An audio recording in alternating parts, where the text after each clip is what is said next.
Hey everybody, welcome back. I am your host, and today we are neither doing music nor videos.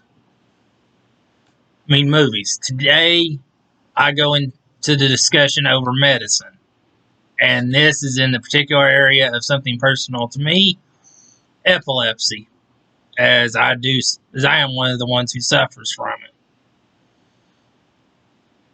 Before I get into today's thing, I don't know about how your all's weather is. But where I'm living at, it's currently snow, and I can't wait for it to end and wait for the nice spring to actually hit or the nice fall. As odd as that is to most people. But now, get back into my discussion. Epilepsy is defined in medical. There is a difference between epilepsy and seizures. A seizure is a one-off or one or two things. One or two. Epilepsy is if it's continuous. If you have more than one or two, then it becomes considered epilepsy. Also, the identification on epilepsy. Now, this is where it gets interesting. It was first identified in a Syrian text around 2000 BC, which to me proves that even back then they knew something was wrong. They knew something was up. Now, around 460 to 377 BC, Greek doctor and philosopher Hippocrates, I'm sorry, I don't know how to pronounce it correctly, the guy who is associated, though it has not been proven that it is actually named for him in the Hippocratic Oath, was the first to believe that the disease started in the brain, along with Atreya in India. Sorry, I couldn't find anything on Atreya at the moment when I looked it up. On the person when I looked it up, so. Or else I'd try to provide more information on that. Aristotle was the first to actually connect epilepsy to genius. I don't get where he got this connection. Don't know how he got this connection. But apparently, according to him, the seizures would cause genius, were a sign of genius in some way. In ancient times, Greeks, Romans, that area, it was often called the falling disease. And because the person, when they go into the seizure, their body goes limp. Or they go off into a staring mode in a certain one. But either way, in the majority of the seizures, they go into a limp. Body goes limp and they fall to the ground. And some people believe that this was due to an evil or demonic being the cause. Evil or demonic presence being the cause of it. Which caused negative and positive connotations down the line. The negative connotations, this is often how priests would certify exorcisms as being valid at times. Even though the exorcism is a valid part of the Christian belief system and religious belief system, they would often say that the person was possessed by a demon and that the exorcism was the way to get it out. Other religions used magic and prayers to try and get rid of it. The prayers I understand because a lot of religions still do that. I mean, a lot of religious people still do that. When, well, when I was younger, I had faith in a certain religion and I prayed. I mean, I tried praying for them to go away and it didn't happen. So instead, I came to the idea that there is something out there in the universe. I just can't explain it. But also, the other negative connotation that came with this, people would come to fear. I mean, people who had epilepsy would come to face fear, prejudice, and discrimination due to the disease of the stigma. I mean, due to the disease's stigma of them being possessed by an evil or demonic presence. Now, where it gets interesting is where the positive aspects of this disease came from. As instead of the idea that they were possessed by a demon, some positives that came out of it. I mean, 3 positives that came out of it. The first one, they're suggested to have a relationship, a stronger relationship, with creativity or unusual leadership abilities. And a lot of prominent religious, political leaders, and philosophers were known to have epilepsy. Same as many who achieved greatness in science and arts. Also, read Shakespeare's Julius Caesar. Okay, when Caesar denies the crown 3 times in the story, and the people are happy for him, it talks about how he has the falling disease. They're talking about how he has epilepsy as well. Then there are others who have had it.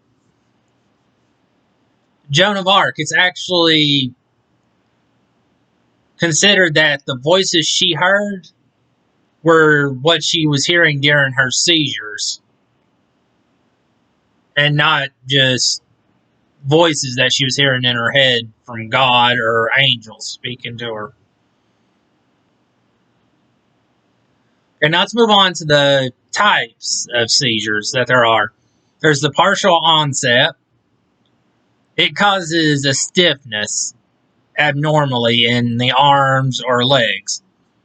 A person will often have illusions or hallucinations. They'll start sensing deja vu or another form of it that I can't pronounce. Sorry, my French is really... I didn't take French, so I can't speak it that well. If I did try. They'll also experience fear and anxiety, lip smacking, chewing, or swallowing movement. The loss of conscious, fumbling of their hands, feet, shuffling, and confusion or exhaustion following the event.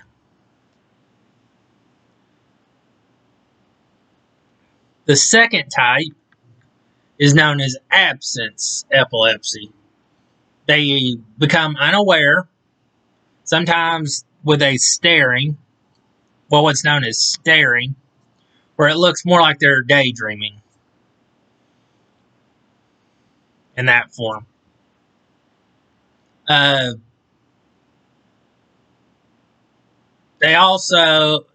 older term for this was petit mal seizures. And it's considered to be a generalized, so it affects both sides of the brain rather than one side. Unlike the previous one that I spoke of, the partial onset, where it's known to only affect one side. And the partial onset can move into both sides of the brain, but it's mainly known to affect only one side when it does hit.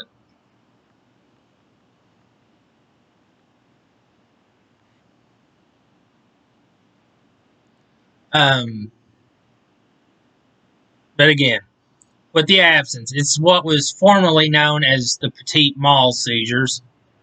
They begin and end abruptly, lasting only a few seconds, and they're more common in really young children to teenagers than they are in adults.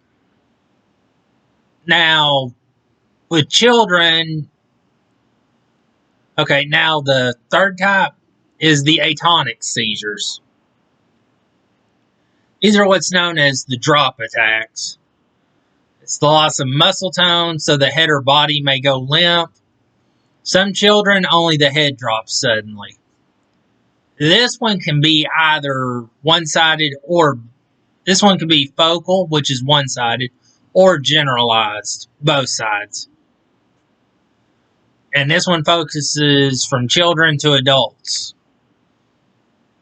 Now, the fourth one, Tonic-clonic. This is me, where I'm falling in. It's what most people think of when they think of seizures. It's now known as, it's what used to be known as the grand mal seizure.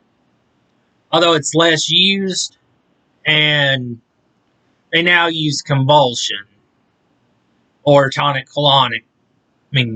Tonic-clonic to describe it. Usually it begins on both sides of the brain. It usually starts generalized, but it can start focal and move to the whole brain. The person will experience loss of consciousness, muscle stiffening, and then it begins jerking. Seizures usually last 1 to 3 minutes, and it takes them longer to recover. A seizure that lasts more than 5 minutes requires an immediate trip to the hospital. In my case, when I was younger, I'd have the seizure, I'd wake up after an hour or two with a headache. My most recent ones, one of them, I woke up coming home from the hospital after being in the hospital for a week. The only thing I remembered about it is asking the doctor to let me go home at the end of the week. I had no idea how I even got there. And then I woke up in another hospital from having another seizure.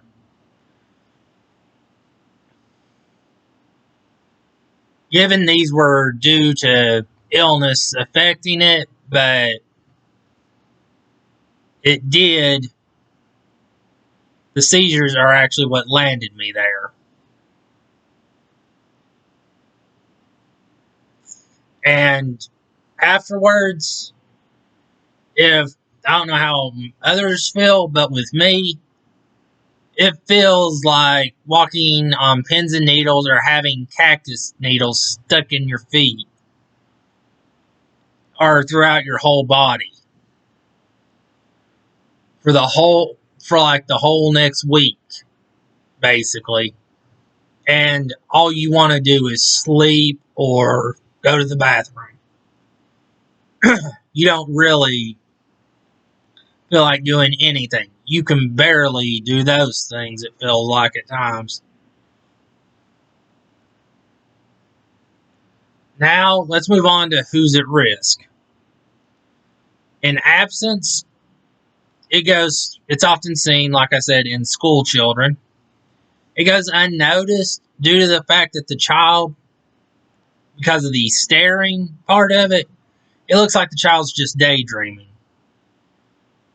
Often sign to get this checked would be when the student or the child first starts showing signs of having trouble in school. The atonic ones. They usually begin in childhood and may last into adulthood. Also, these ones are often connected, have often been connected, though they may not be, to other syndromes, such as Lennox-Gastaut and Dravet syndrome. I don't know what those two are, but those were two examples I found that they were connected to. And the ones I have, some who get it in childhood outgrow them. Others, after 1 to 2 years without seizures, may be able to start getting off the meds, but you have to talk to your doctor about this first, so that you can start working out a plan to make sure that it's a good idea. The risk of the person having more seizures is questionable on a number of things, such as if the EEG, when they go in, shows signs of epilepsy being there. If it does, then they're going more than like, if it's at a certain percentage, then they're going to more than likely recommend they stay on the meds. And some people can have the seizures while having other types of seizures. This I did not know. So a person could have the absence seizure, the tonic-clonic as it's known, and end up having this one as well. And also, as I stated earlier, if they're young, there's a chance to grow out of it. But after a certain age, the chances go down severely, and it's more likely they'll be on medication and have the seizures the rest of their lives. Now let's talk about treatments. If it's now in the case of the absence ones, medications used. If the seizures start young, they're likely to grow out of it between the ages of 9 to 18. If it's at 13, it's likely to be on meds needed long term. The atonics usually begin in childhood, last into it, and may, I stress that, may last into adulthood.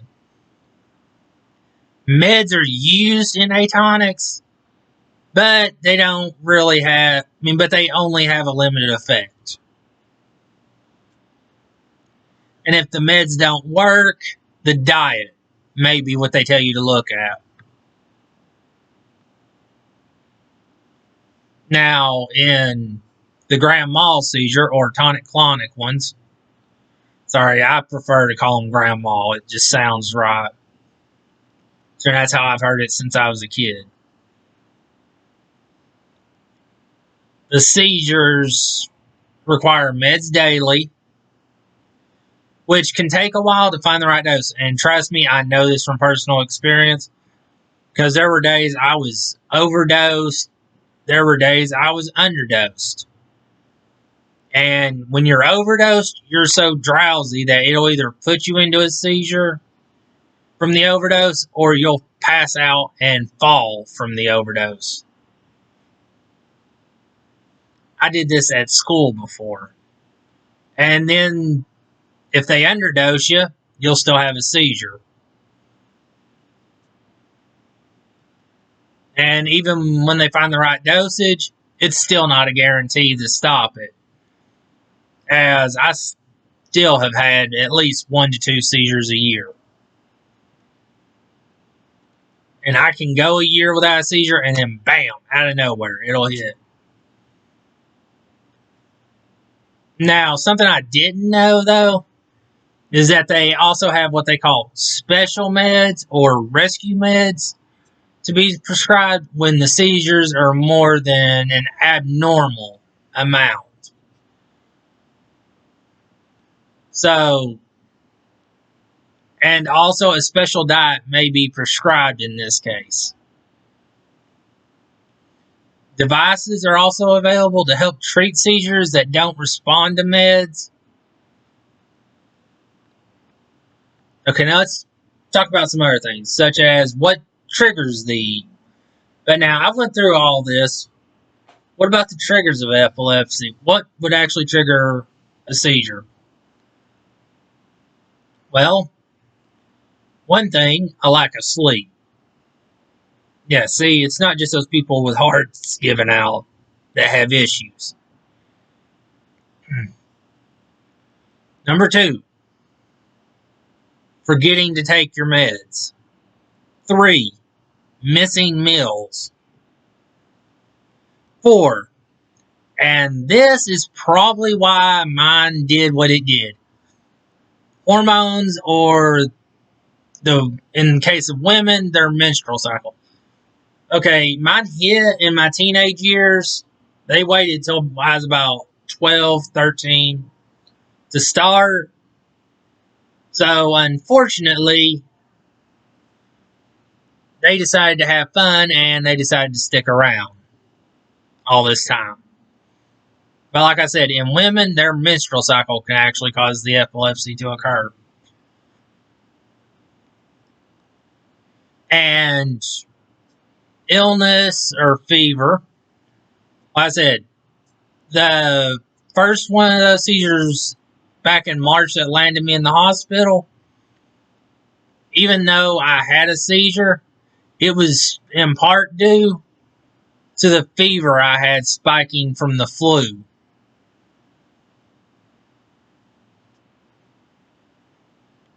Now, in the case of a low, now also, as I previously stated, getting too low a dose or too high a dose of your medicine levels can also cause it.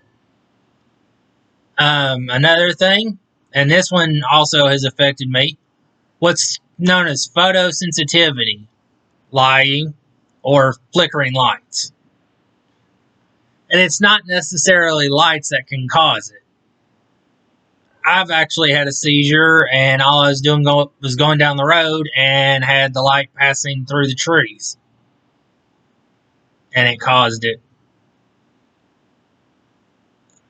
Also, street drugs such as cocaine, meth, those things. But what's recently been made legal, and this has been proven, withdrawal from marijuana, which actually surprises me that one would actually cause a seizure with the withdrawal from it. Um, Now let's get into people who had epilepsy. Now I'm going to start with one that is in mythologies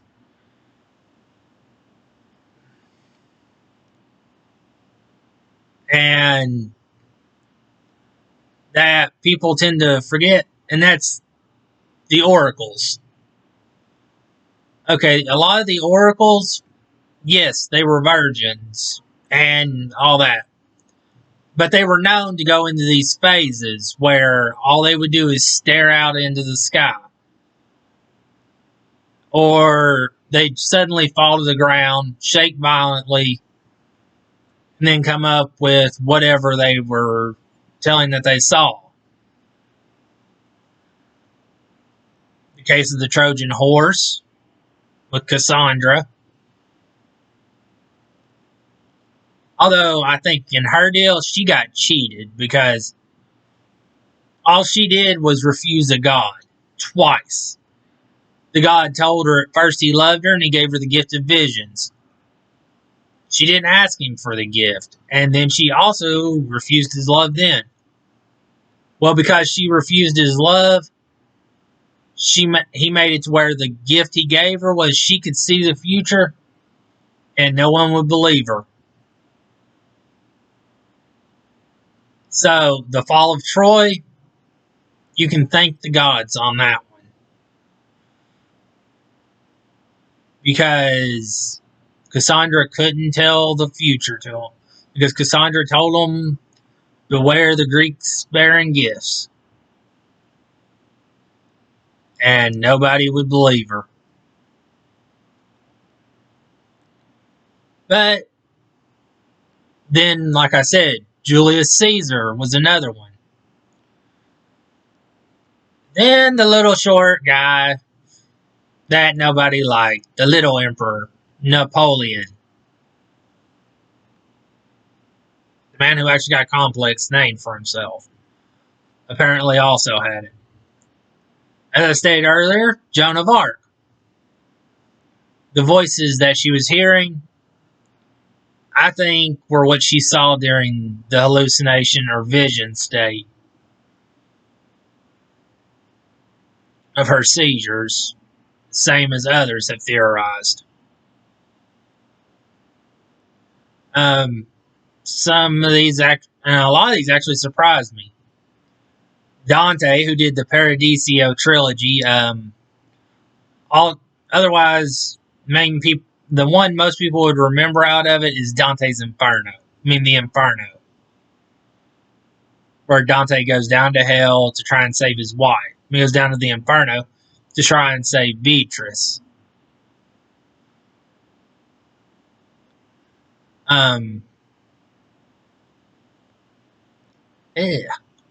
Mystery writer Agatha Christie, Hercule Poirot, and Miss Marple. This woman wrote those way before we had Nancy Drew, the Hardy Boys, and all of those that were made it big in children's literature. And to me, she was a much better writer than people gave her credit for. Also, another conqueror that did what he did so well, Alexander the Great. This is a man who, when he went to sleep one night, supposedly, had a dream where he saw a cross, where he'd been crucifying people previously for being Christians. He saw on his shield a cross that would lead him to victory. Afterwards, he put the cross on his shield, and anybody who wasn't a Christian from then on, he killed. And by crucifixion mainly. Who's to say that dream he had wasn't actually him having a seizure at the time? Because a lot of epileptics have been known, apparently, because I didn't know this, but it was something I found out recently. A lot of them have been known to have seizures while they're asleep.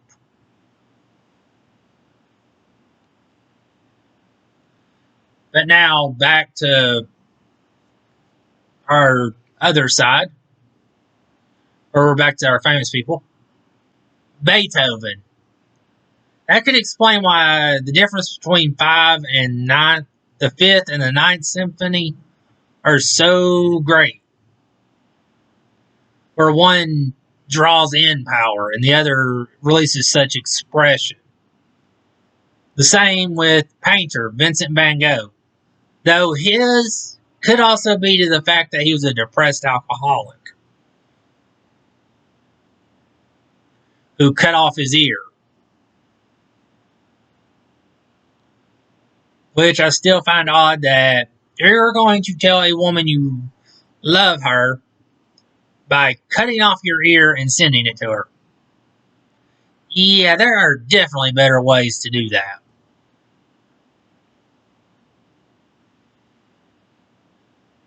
Anyways, now these two really surprised me.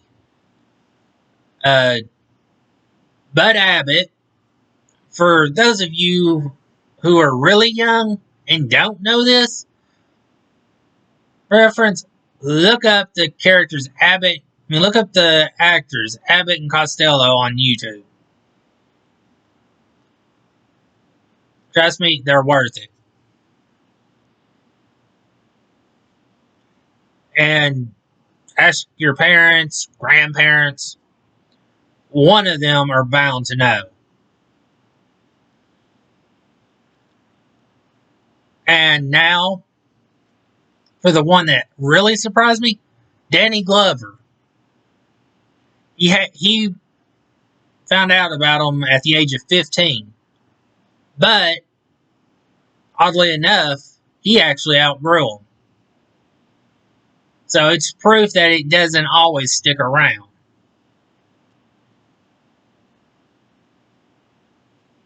But anyways, this has been my special episode on epilepsy this week. Have fun. And until next time.